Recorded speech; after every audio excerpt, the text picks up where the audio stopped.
Well, we just drew up the play that we work on, and I thought Kihei's poise was terrific in that. I thought we made some plays, Momni's and one, and then to make the free throw, and then after again, I'll look forward to seeing it if it was a bad foul or he just couldn't stop himself. But that's a deflating moment. But he certainly stepped up. He was 6 of 10 from three, but for Kihei to get down the floor to find him and then Thomas to stick it, that was as good as it gets. So that was an exciting moment for us for sure, because we've been on the other end of that, and there's such a small margin, between winning and losing in Carolina.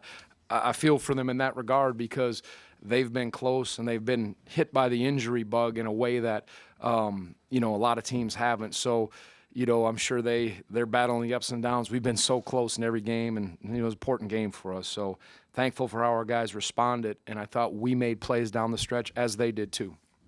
At what point, Tommy, did Clark become the man in these tight situations, like confident enough Yeah. to make a play like he did? And I obviously think back to Purdue game.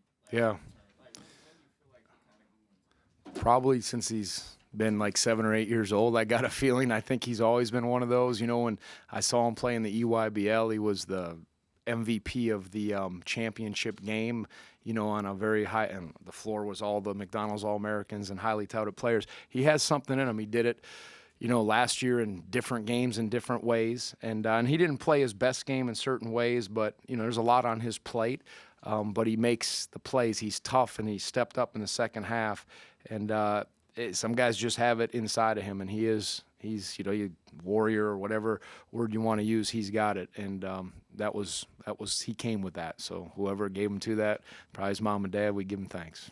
Take one in the back, Mike Barber. Tony, what is Tomas's, obviously his three-point shooting, what has that added to you, and how confident are you right now with him out there on the court? Yeah, for both teams, Carolina and us, our inconsistency shooting the ball has cost us at times and has been hard to overcome. So when all of a sudden you get that, and I thought we left one on the board at Louisville when he shot it so well, and we had some chances and left some points out there. But to capitalize on a 6 for 10 and for us a 9 for 21, those are numbers we're not used to seeing. So it just opens it up a bit inside for the interior players. Casey joined, he had a couple of threes, and Cody did a good job. So it just gives you the balance that you need to be a efficient, quality offensive basketball team. You have to hit some outside shots. You can go inside and touch the paint. So that gives us the balance that we're desperate for. Kip, and then Doug, and then Jeff again. Tony, your bench has not been a big scoring unit this year, but tonight a 17-0 differential. What changed? Yeah, Francisco played real well for us. Cody did, and Casey did. They gave us those lifts that, again, we haven't had, just like we haven't shot. So to come in here, forget about records, and to beat them, you need some things to happen. You need to shoot it well. You need to get more people playing well, and so that was perfect timing. And I hope, again, we can capitalize on that. And but bench scoring, three-point shooting, free throws, all those things are huge for us.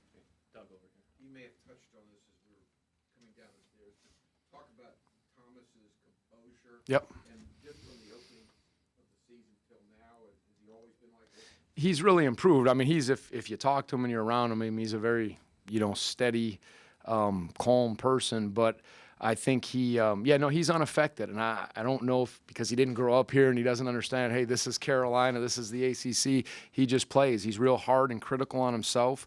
And, he just works hard on his shot. He's getting more comfortable where the shots come. And I thought he got some really good screens again tonight, and guys found him. And he has he's a bit of a streaky shooter, so when he gets his rhythm and his timing, you want to try to find him. And, again, to do that at that setting was big time. Jeff, and then Mike. Casey had a really big contribution tonight off the bench. Have you been seeing progress from him in practice leading up to that? I think so. It's a lot. I have, and I thought I saw it in the last game. I thought he gave us a nice lift.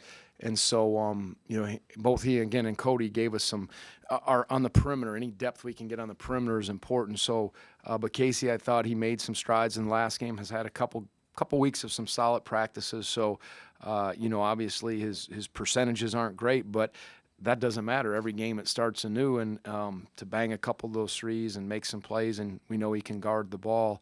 that really helped us with no turnovers. Mike? Again, sorry if you did this before, but the foul on the three-point shot with 10.3 seconds left, what was your advantage of that, your reaction to that? Do you say anything to Tomas at that point, or do you say something? I couldn't tell if he ran through him. You know, we were in that at Wake Forest. It was the same situation. And, you know, we've been on the other end of that in a good way. I recall last year. So, you know, you got to just tell your guys, try not to foul. You guys could probably answer it better than I did. Did he clearly foul him? Should we take a vote here or not? So he ran into him. So that's frustrating, but you could feel it, as I said, deflate.